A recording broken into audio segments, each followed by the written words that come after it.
Well, first off, I want to say thank you for having me here today. I think I talk a lot about race, which, in kind of American culture contemporarily means that I'm a racist.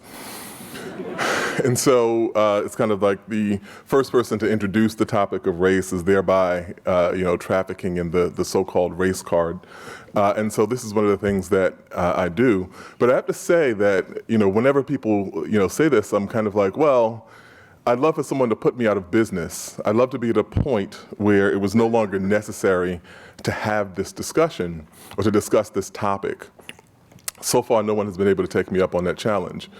And I think there are a few reasons. This is also, I could say, a really fertile time to be having these conversations, in some, tragic ways, and then some ways that are kind of bemusing and perplexing. I've been trying to wean myself away from social media, but it's like Al Pacino in Godfather 3, where they keep pulling me back in, and things like the current situation in Spokane, Washington, with the NAACP president and people who've been kind of besieging me for, my opinion on this, and the Rachel Dolezal situation.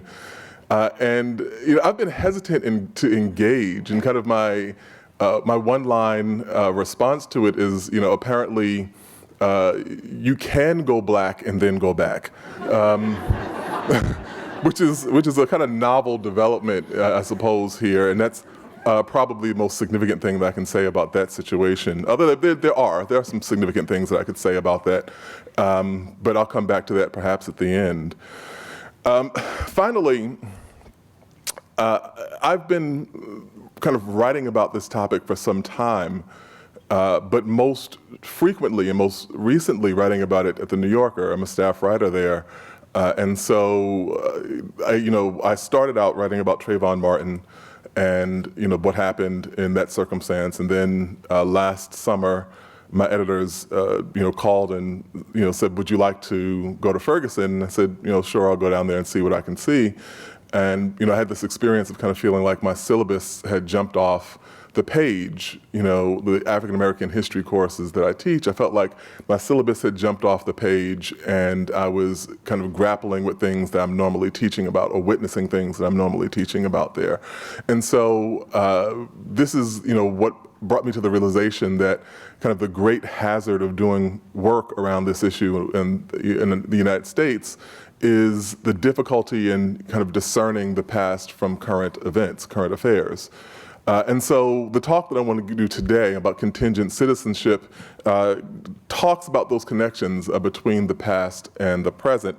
I came up with the term contingent citizenship in response to things that I saw where I was kind of grappling with, a means to describe exactly how race functions and the position that, the community that I most frequently write about, African Americans, the position that we find ourselves in paradoxically, in which we are represented at the highest, the pinnacle of American political power, yet we have these vexing, complex, difficult, intractable elements of race that seem to remain with us.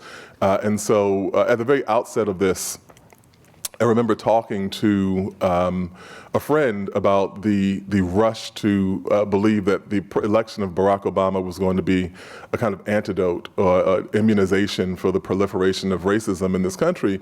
And I said, we can look at lots of countries around the world, India being one now, that have had female heads of state but still have really serious problems with sexism.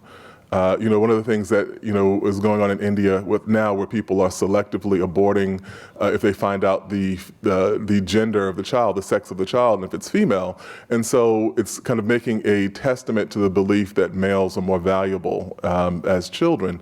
And so these two things can coexist simultaneously. And when I thought about the best way of kind of summarizing, the best summation for these contradictory impulses, in which one is a citizen but still not entirely part of the society, I thought that it was a citizenship that was contingent upon lots of other kinds of dynamics and variables. And so I'll start there, and then we can kind of we can walk through this, and then we can have some time for questions at the end. So it's 2015.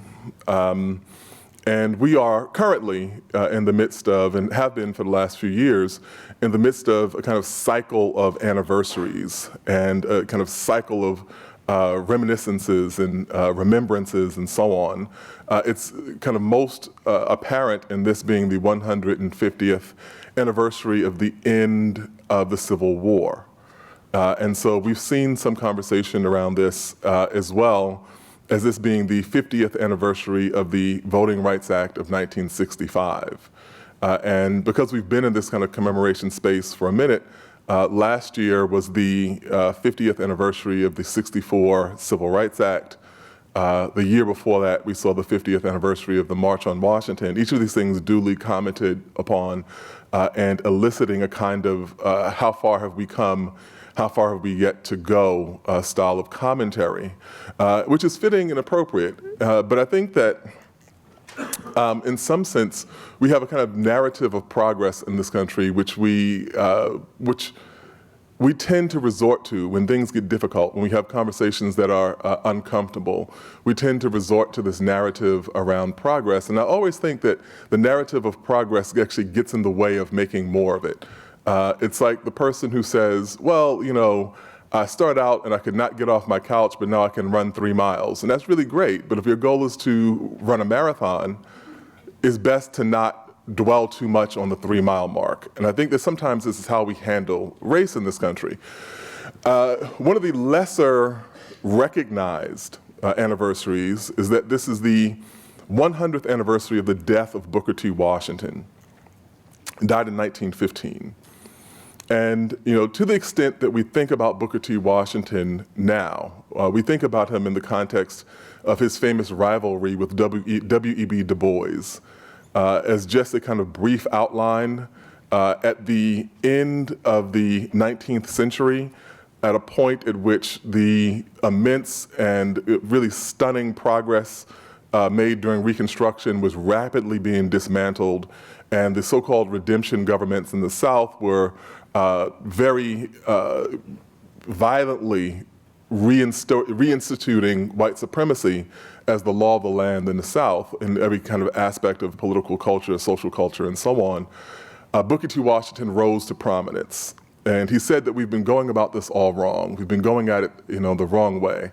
That we focused on gaining political power. This kind of stunningly, between 1865 and 1877, more than 600 black people were elected to political office in the South, like in the immediate aftermath of slavery. And Washington said, this is where we went wrong. We really need to focus on economic power. And this is, we can tolerate segregation. We don't need to fight for civil rights. If we get economic power, these other things will be inconsequential. And his famous kind of framing of it, he said, we can be separate as the fingers in all things social, yet one is the hand in all things essential to mutual progress. And this is what he calls the Atlanta Compromise, willing to tolerate segregation for greater enfranchisement of black people in the Southern economy. W.E.B. Du Bois saw this in the exact opposite light, among other people, William Monroe Trotter, Ida B. Wells. There was a chorus of critics, very well-known critics of Booker T. Washington, but we associate W.E.B. Du Bois with being the most vocal and most stringent of his critics. He felt that civil rights was essential. Civil rights were essential, and that no group could even protect their own economic power if they were not enfranchised politically. We think of Du Bois is winning that argument. Not only winning the argument, we think of the 20th century as effectively running up the score on Du Bois's victory. So what Washington proposed was a kind of reconciliation, a bad bargain, but a kind of racial reconciliation, which is a really kind of powerful thing. When he proposed this compromise, the Atlanta Compromise, it transformed him from an obscure president of a small Southern college for black students into the most powerful black person in this country.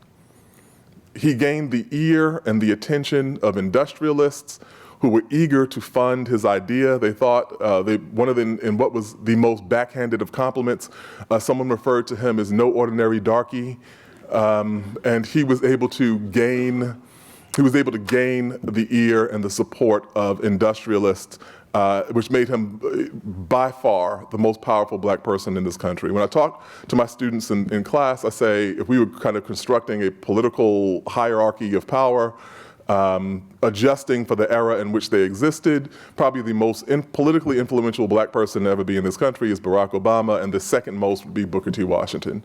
And so he's able to propose this bargain and make great political advances personally on the basis of it, but it doesn't really seem to hold up.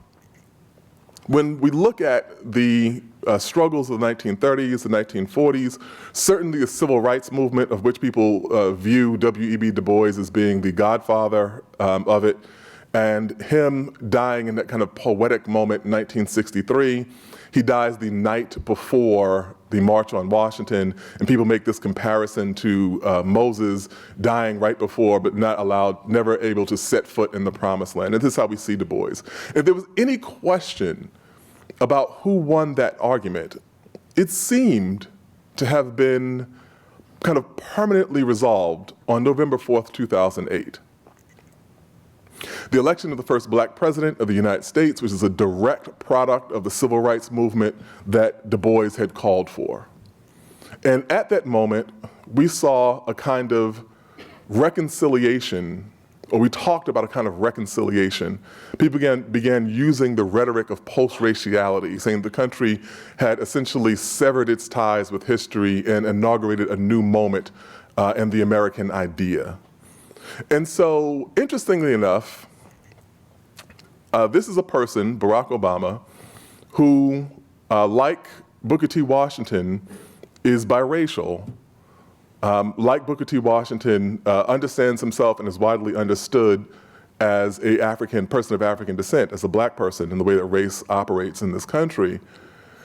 And when we look at the moment at which he began his political ascent in 2004, we find striking parallels, despite being deeply indebted to the civil rights movement, which he talks about kind of rhetorically all the time. But the speech that he gave in 2004 at the Democratic National Convention in Boston kind of hinged on a key phrase in which he said, there is not a black America, there is not a white America, but there is the United States of America. And he proposed this kind of reconciliation. And the crowd went wild when he said this. It was kind of a rapturous moment. You know, people lost their senses, like, who is this guy? And he said, this is no ordinary black person.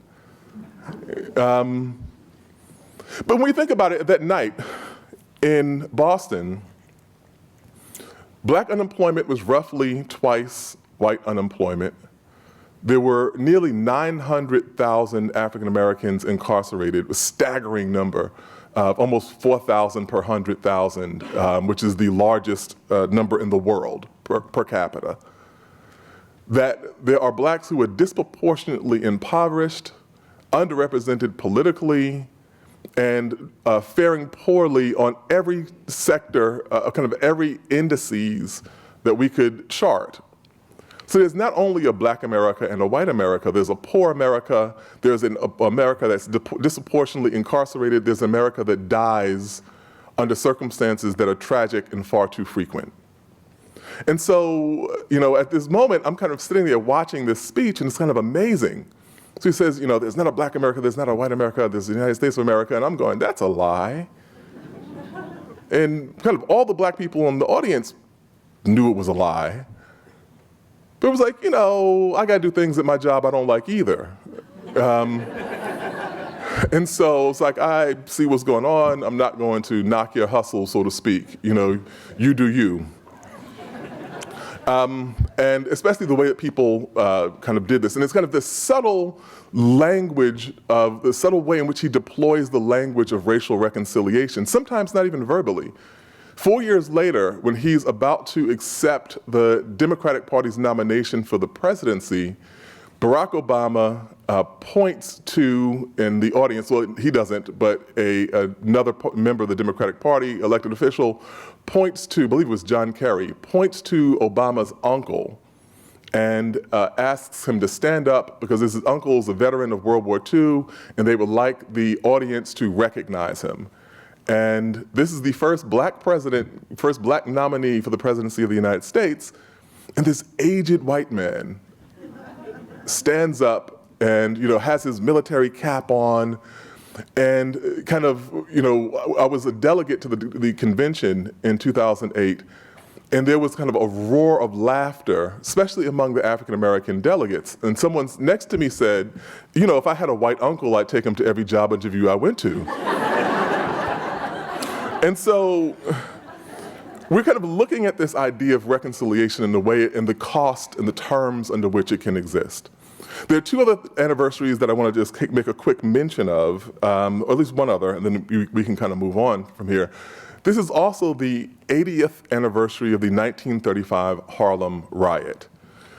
And so in 1935, there is an incident in which a young Latino, he's actually a black Latino, is arrested for shoplifting. Word gets out that he has been beaten and reportedly killed by the police, and it sparks a riot. And one of the first major kind of riots, racial riots in New York since Harlem kind of turns into a black community. And it's a harbinger of what will come next. And so we're looking at all these things in the context of Obama. And one thing that I don't want to get past. The 2008 election brought with it this language of post-raciality in the way that Booker T. Washington was thought to have immediately solved the racial problem. Just give the Negroes an economic slot, don't worry, they won't worry about politics. And we kind of think it can be done with a finger snap kind of motion. And so, but even the idea that Obama's election could have been a harbinger of some great racial stride in this country's history was fraught with contradictions itself. And what I mean by that is this. Barack Obama in 2008 won about 43% of the white vote. He dropped down to about 39% in 2012. 43%, he does not win the majority of white voters. Granted, he does win a higher percentage of white voters than either John Kerry or Al Gore did. And so there is some significance to this. He wins 43% of the white vote, and on the basis of less than half of the white electorate voting for a candidate who does not share their racial background, we kind of hear this chorus of hallelujahs, that we are post-racial, we've moved beyond race. But the irony is, this is only significant to you, this is only novel to you if you ignore the fact that black people have been voting for presidential candidates who did not share a racial background since the 15th Amendment. So for 138 years prior to this, black people have been voting for non-black presidential candidates overwhelmingly, and no one ever said, these black people are post-racial. They've gotten beyond race. They're able to just kind of look at and evaluate the candidate on the basis of his, and it's almost always a his, strengths and weaknesses. And so all these things, all these dynamics kind of came to play in the ways in which we've seen this presidency play out and the ways in which we've seen race operate at the same time. One of the things that went unnoticed in January, it was kind of like being a killjoy to bring this up, was that in January of 2008, the same month that Barack Obama was inaugurated, there were 3 unarmed African Americans killed by the police. One in Dallas, one in New Orleans, and one in San Francisco. The incident in San Francisco was best known. It was a young man by the name of Oscar Grant, who became the subject of a film called Fruitvale Station, which was released in 2013 and released the same weekend as the verdict was handed down in the George Zimmerman trial for the death of Trayvon Martin, in which Mrs. Zimmerman was acquitted of all charges. And so there's been this kind of loop, this kind of connection. It was almost like being a killjoy to bring this up, to point this out, that these dynamics had coexisted. But in some ways, it was a harbinger of what we were to see in the future. And what I mean by that is this. In 2007, a jury in New York City acquitted 4 police officers in the death of a man by the name of Sean Bell. Sean Bell was out with friends. He was going to celebrate. He was going to a bar to celebrate the night before his wedding. Mr. Bell was shot and killed, and he was the officers who was shot numerous times. The officers who did so said they thought they saw a gun. They were acquitted of all wrongdoing. In the context of that, Barack Obama said, although we may disagree with the verdict, in this instance, we are a nation of laws, and we are duty-bound to respect this decision. This is significant, but at the point in 2007 in which he says this, people have said, well, you know, this is a presidential candidate. If he were to weigh in on this subject, anything he said would be wrong, it would be radioactive, and it would tank his campaign. Other people looked back and saw that in 1992, all the candidates, including the sitting president, George Bush, had been hesitant to mention the riots that erupted in Los Angeles in the wake of Rodney King, the acquittal of the officers in the Rodney King beating. And so this seems to be something that we can kind of understand kind of as a political strategy. And yet, excuse me, and yet, this is not the only time that we see this kind of tableau of race play itself out. In 2013, we see the president, Barack Obama, now re-elected in his second term, saying that the verdict in the Zimmerman acquittal, although it is unpopular, although we may disagree with it, although it is difficult to accept, we are a nation of laws, and we are therefore duty-bound to accept what this jury has decided. The following year, in 2014, we saw a grand jury refuse to indict the officer in the death of Michael Brown in Ferguson, Missouri. At this point, Barack Obama, who is the president, says, although we may disagree with the decision of this grand jury, we are a nation of laws, and we are duty-bound to respect what the decision has been. I could quote this kind of again and again. It becomes a rubric. This is the same kind of rhetoric that Barack Obama uses in 2014 around the death of Eric Garner at the hands of police officers in Staten Island. And so what this kind of points to is a broader reality, a broader kind of complication in which, as I've pointed out to students, that until we had a black presidency, we could not possibly understand the limitations of one. And what I mean by that is this. In the kind of history, the annals of history, we will record, no doubt, Barack Obama as the first black president. We will not necessarily, maybe in the footnotes, we will record him as the first president to have been called a liar in the middle of his State of the Union address. If we kind of thumb through the appendix, we'll find a reference to him being the first president forced to show his birth certificate to prove his citizenship. And so the idea, here's a kind of irony here, that in Barack Obama having to twice show his birth certificate to settle claims that he was not a citizen, is that because we restrict voting to citizens, he was not only establishing his right to win the 2008 election, he was effectively proving that he had the right to vote in it. And so this is the kind of level of delegitimization in which we've seen in our politics.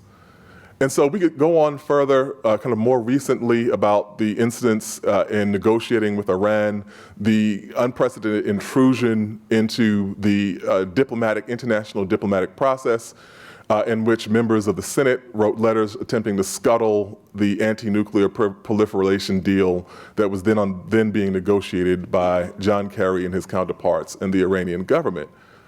And so these dynamics have raised really central questions about the way in which race impacts, diminishes, and influences what it means to be a black president.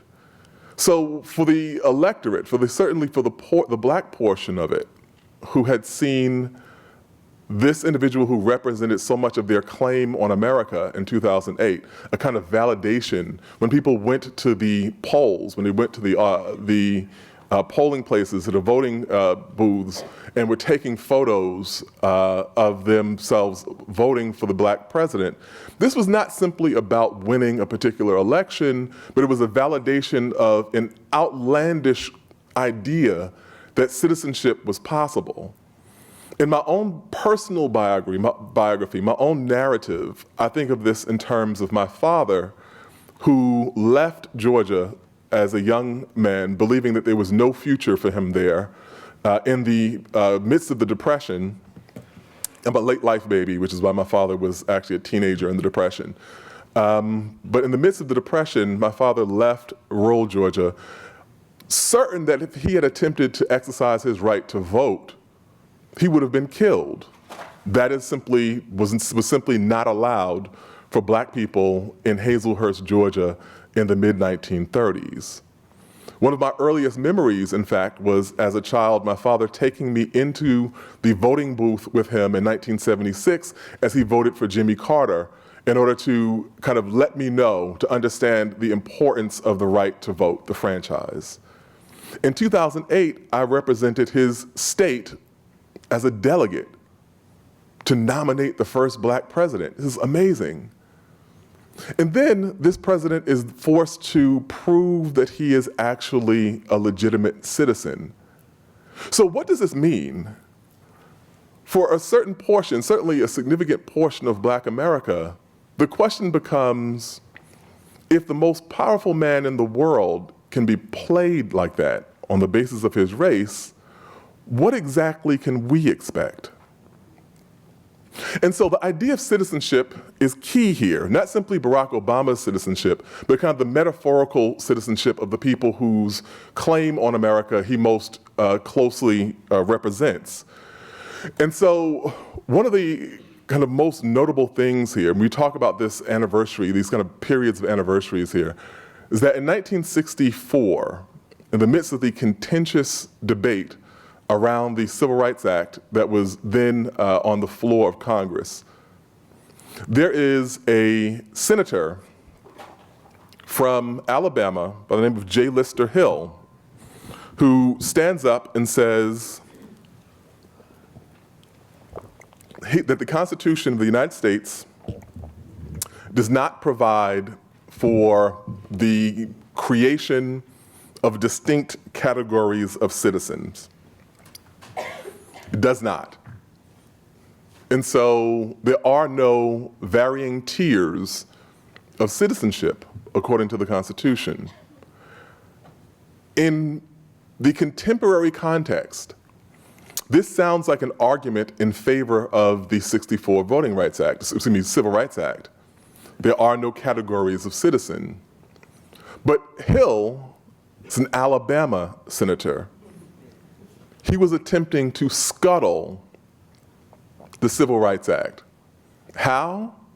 Because he believes that in passing a law that will provide special protections for a particular group of citizens, Congress would be guilty of writing special privileges into American democracy.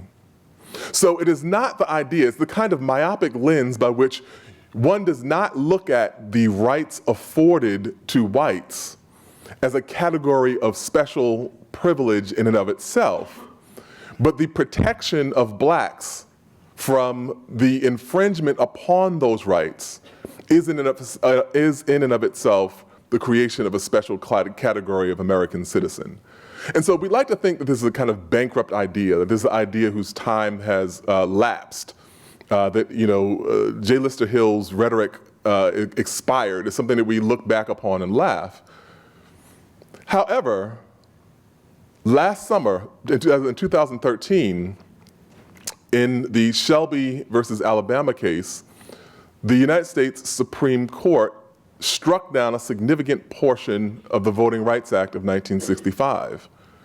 And in his opinion, Chief Justice John Roberts said that the Voting Rights Act, which, if we don't understand the mechanisms by which it works, the Voting Rights Act effectively creates penalties for states that have a history of disfranchising voters, and any changes that they want to make in their voting laws have to be approved by a federal panel of judges to ensure that this is not a scheme in order to prevent black people from exercising their political rights, essentially. So it's basically a fail-safe to say that we don't want to have any law that's going to resurrect a mechanism of disfranchising black people. The 65 Act got rid of the poll taxes, the literacy clauses, the grandfather clauses, all these things that were used to prevent black people from voting.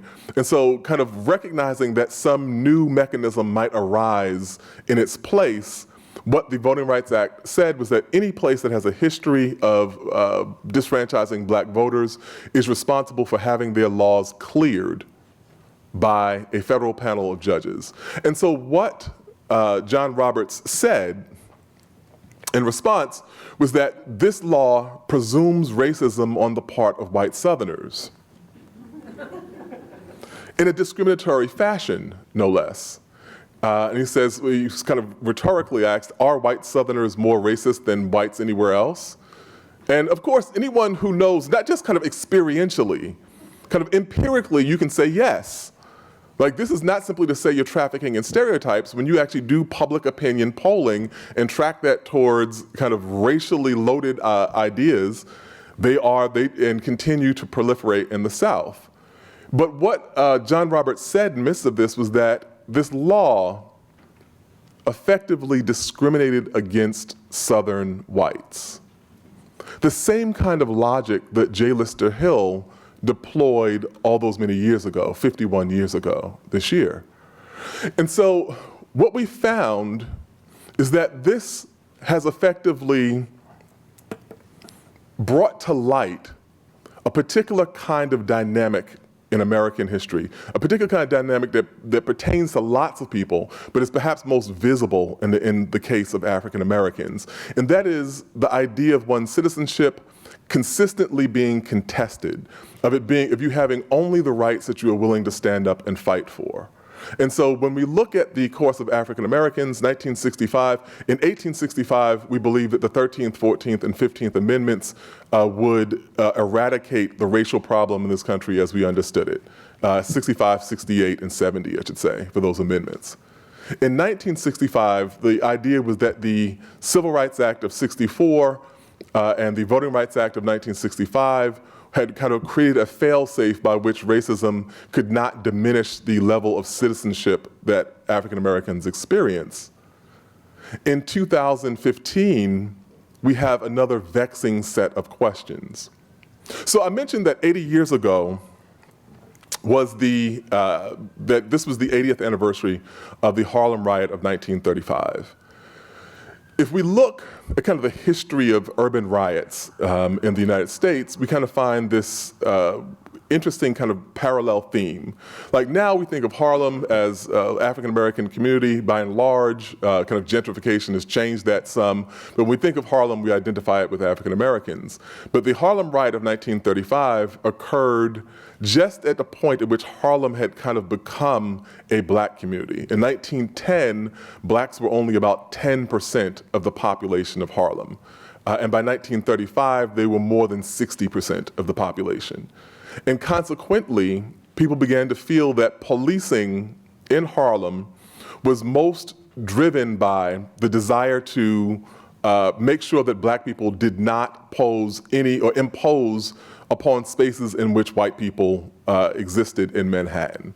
The black areas of Harlem were meant to be contained and kept apart from the white areas of Harlem.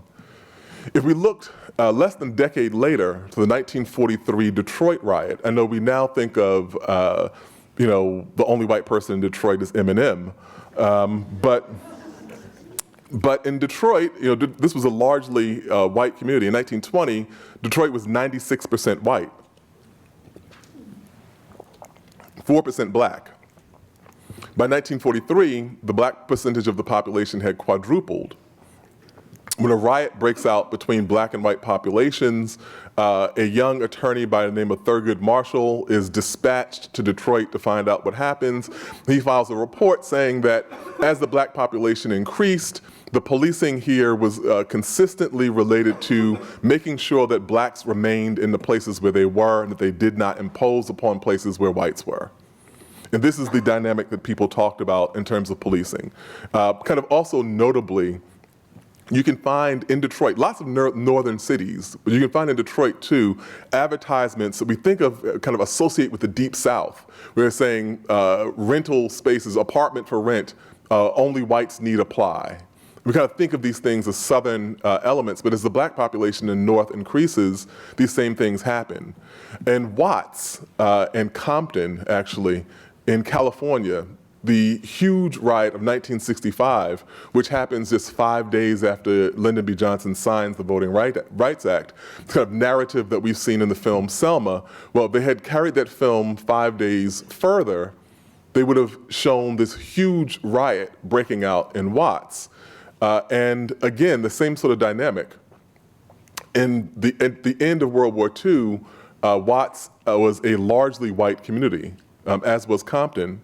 So now, for people who are my age, we think of Compton, you associate it with Eazy-E and NWA, or people who are a little bit younger, they may associate it with Venus and Serena Williams.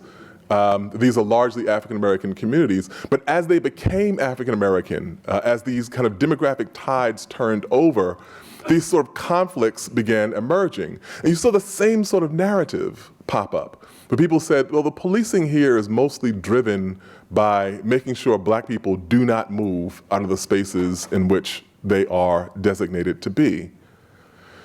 And so it's not at all surprising that last year we saw what we saw in Ferguson, that between the 1990 and 2010 censuses, blacks had gone from being about 30% of the Ferguson population to being about 70% of the Ferguson population. And there was a concomitant rise in complaints about policing, specifically. And I think that policing, we go through these major riots, the ones that I left out, 1964 in Harlem, 1967 in Detroit again, 1967 in Newark, 1992 in Los Angeles. We find all these dynamics in 2015 in Baltimore. We find all these dynamics specifically related to policing. And one of the reasons for this is that policing, unlike other aspects of the government, I drove here this morning from New York, and I took I-95. Everyone can groan along with me, right? And at one point, does anyone remember that old video game Frogger? It was like that with potholes on 95 just above Manhattan, and when I was going through the Bronx and so on, and I was immensely frustrated because I'm just thinking about my suspension, just kind of just ba-doom, ba-doom, ba-doom. And I was like, this is government ineptitude. I'm paying taxes, I should not drive on roads like this. The difference is that I have no contact with the person who made the decision to not repair that highway. But unlike other aspects of government that may be frustrating to us, policing is the element of government which we have physical contact with. We are most likely to be in physical contact with. And so they become a representation of a whole array of other concerns and priorities and problems. So one of the things I thought it was notable last year in Ferguson was that when the governor, Jay Nixon, came to Ferguson at the kind of first week after Michael Brown was killed, there were kind of all sorts of community meetings. There were this kind of a town hall kind of event, and people talked about Michael Brown initially. And then you began seeing people raise questions about school closure. They began raising questions about what the governor could do about unemployment. We began raising questions about taxes and ticketing and a whole array of things. And that's because policing was simply a metaphor for a much broader set of concerns that had begun to impinge upon individual citizenship. And so when we saw what we saw last year with the usage of kind of military vehicles early on, I went to Ferguson that first week, and there's kind of this iconic photo of the individual holding a police officer holding a assault rifle. It's actually, the rifle's in like a cradle, like a tripod, and he's kind of sitting on top of a armored vehicle. And I was there when that picture was taken, actually, and I could see that there was no corresponding person with an assault rifle on the other side. And so what this became was not simply a question about what happened between two individuals on one street in a city adjacent to St. Louis on one afternoon in August. It became about the state of affairs in which it was deemed acceptable for someone to use military-grade weaponry on people who were unarmed protesters. And so this dynamic pops up again and again and again. I was in Baltimore the Sunday before, I guess, which is like the day before, actually, the protests there turned violent. And people marching through Baltimore. One of the interesting things about Baltimore's, if anyone's ever been to Baltimore City Hall, is that the City Hall, I got lost actually trying to get to City Hall, and the City Hall, the street that City Hall is on, actually the City Hall building, is 1 block away from, like, I'll just say it, the strip club strip. So all the like pornography, strip club kinds of establishments, and then City Hall. And I thought this is like the most honest city I've ever been in. But in talking to people who were there in Baltimore, and this is a kind of different situation, because the other places that we talked about with riots relating to policing had been largely white environments, or they've been major cities that had black representation, but not kind of the black representation in terms of population demographically, but not black political leadership. And what happens in Baltimore happens in the context of a black city. Until we look at what happened in American cities and how it came to be that Baltimore became blacker and poorer in the wake of World War II. And so one of the things that's notable, I should say, in taking a step back just for a minute to Ferguson, one of the things that was notable there is that the beginning of the infrastructure around fair housing in the United States centers on a case, Shelley v. Kraemer, which Thurgood Marshall argued in 1948 and won in 1948, which eliminated racially restrictive covenants. Meaning that people would write into the contract when you purchase a house that you could not sell this house to a black person. Racially restrictive covenants were predominantly used against two populations, one of which was in the beginning of the 20th century, one of which was African Americans, the other of which was Jews. And so this was kind of housing discrimination to keep certain populations in certain places. Thurgood Marshall wins this case in 1948, and the Supreme Court outlaws the use of restrictive housing covenants. What we don't look at, what we don't recognize unless we delve deeper into the history, is that the city of Baltimore had been one of the pioneers in creating restrictive housing covenants. As a matter of fact, when the NAACP was established in 1909, one of the first things they began fighting against was housing discrimination, and they found themselves embroiled in conflicts around housing in the city of Baltimore. And so in some ways, what we've seen in St. Louis, where the Shelley versus Kraemer case was argued, and what we've seen in Baltimore are kind of the echoes of history, that these things have never quite been satisfactorily resolved. And so I was on a radio show once, and the person was talking to me about saying that I was kind of focusing too much on white people, which is something I hear a lot. And so he said, well, there were black officers that were involved, and he was absolutely right. There was a black officer present the night that Sean Bell was killed. There was a black officer present when Eric Garner was killed. There were 2 black officers present in Baltimore when the gentleman, who's Freddie Gray, and when his neck was broken. And he said, well, you're injecting race in this place where it doesn't belong. It was like, actually, the kind of pernicious element of this is that regardless of the color of the officer, we're talking about a consistency in the color of the victim. And so what we found is a kind of systemic disdain, and even statistically we can look at this. We like to think that diversifying the police forces in the United States will simply resolve this problem, but what we find is that when you put black police officers in many of these circumstances, they are less likely to shoot an unarmed black person than a white officer will be, but not by a great deal. So what we find is that the systemic ideas around how we police and who is policed and why they should be policed tend to translate regardless of the demographic makeup of who it is that's actually doing the policing. And so these are it's kind of a damning idea to countenance.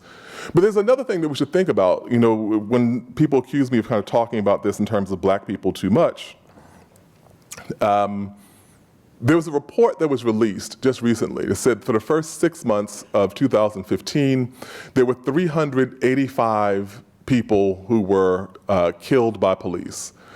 Some of them were armed, a significant number of them were not armed.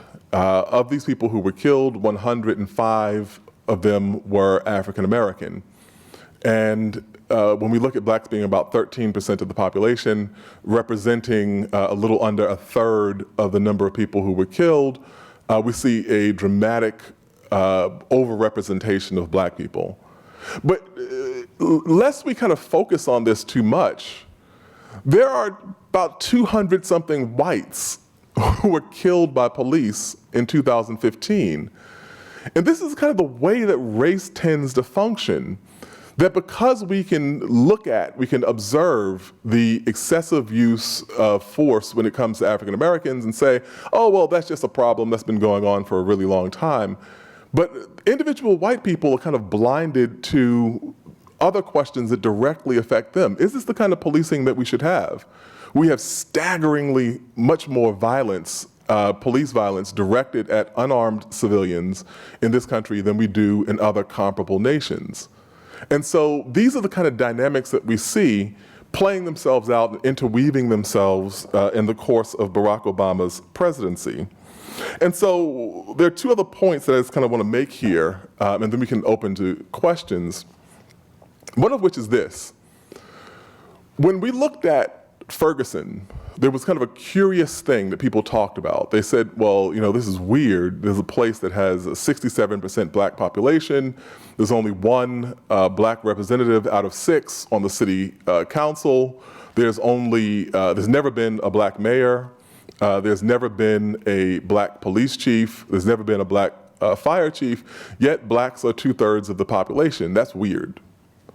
And so it was possible to look at Ferguson as some sort of demographic and political anomaly. But in actuality, Ferguson is a pretty representative example of American politics at large. When we look at, for instance, the Reflective Democracy Campaign did a study about 5 months ago now, in which they saw that the non-Hispanic white population of the United States is about 63%.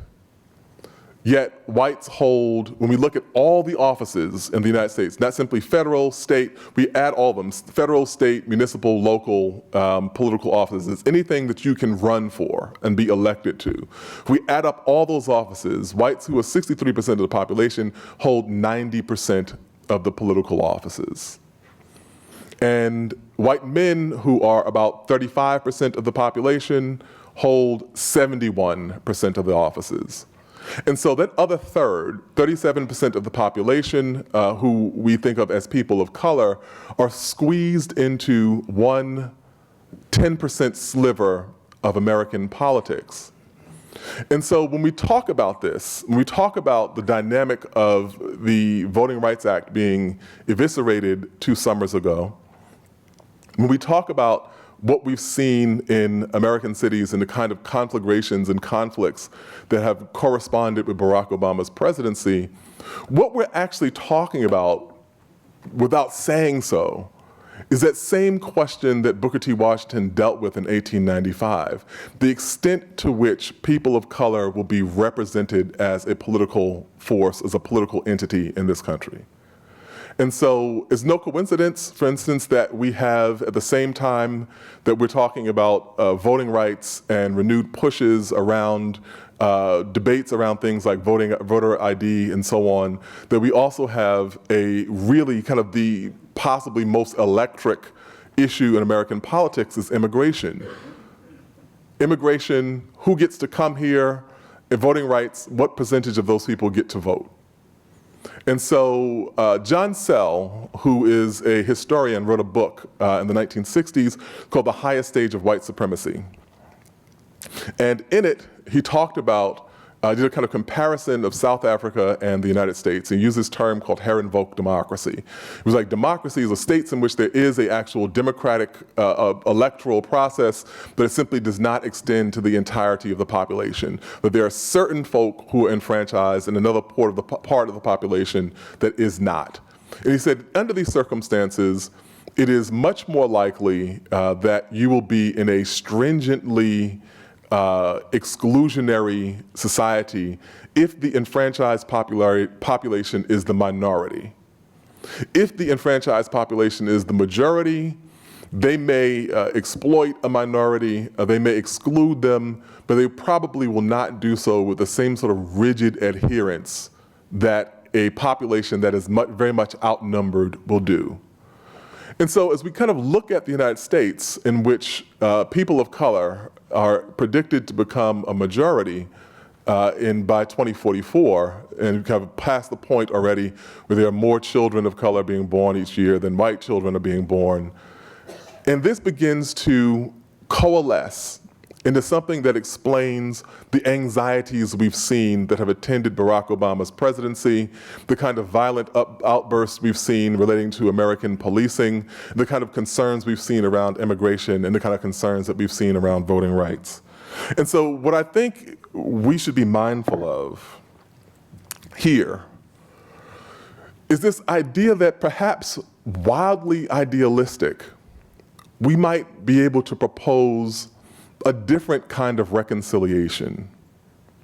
One that is not premised upon a kind of airbrushed version of American history like Barack Obama posed in 2004. One that is not premised upon a kind of unequal exchange of power like Booker T. Washington proposed in 1895, but perhaps radically, idealistically, and audaciously democratically, we might propose an idea in which we see each other as citizens, in which we see race not as the eternal stumbling block or the mechanism, the lever by which one group of people gets gets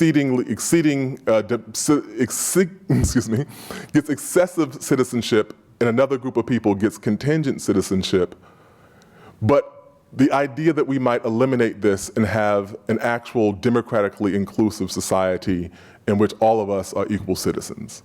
So I'll stop there. So thank you all for coming.